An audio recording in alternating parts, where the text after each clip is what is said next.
ay nakursan na daan yung nagbibinta ng lugaw. Yun ang kwan sa kanya ng lugaw. Kumakain ako dun sa logo, dun sa ganito naman na nagsisilok na ako. Sabi niya, baka nilagay mo pagkain mo, pero hindi pa ako naniniwala. Pero ngayon ka lang naniwala na no, may ganito pala. Gabi, sabi na naman ito, pag tayo dun, kapag nakita, sabi niya.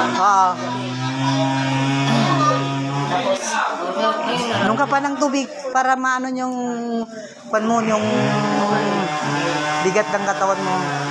Kahit ubusin mo yan, pwede. Kung tayo sa iba, sabi na, sa aming mga kapatid. Kasi dito na kasi pumunta yan yung ano, gumagawa ng sliding. Sabi ko sa kanya, kaya hindi ko pa nagawa-gawa, wala pa akong pera. Ang galing yun. Pero wala kang pansakin, ebidensya sa akin. Nasinaktan kita. Kaya po mga idol yung kapatid, ay pag niya po mga idol to. Yung mga kapatid ito, magkapamagiina at saka ito. Ito ang ipag. Ay, anong pangalan? Asawa po, manugang. Kaya po mga idol, marunong itong mangila. Mali!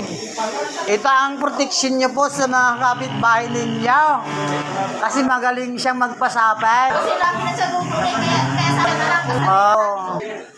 Ba't kanina di yung sinasabi na marunong palang magpasapay? Pero okay na, goods na yung problema mo, sir. Automatic na.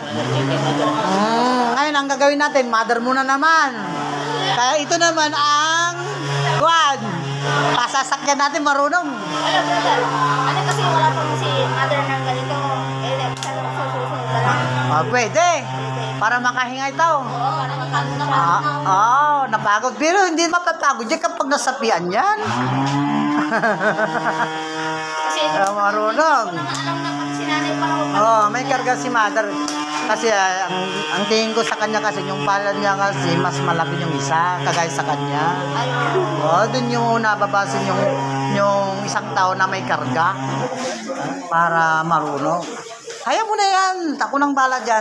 paano tayo makaka-uwi? Uulan na. Mamaya paapay nga kayo muna. Gusto namin bumalik, brother, siya na lang Oo, siya ulit. Oo dala nyo ito. Ito ang proteksyon nyo. Gusto mo ikaw din? Ayaw mo pala. Ikaw din? Siya ang proteksyon nyo, marunong. Ang dali. Kanina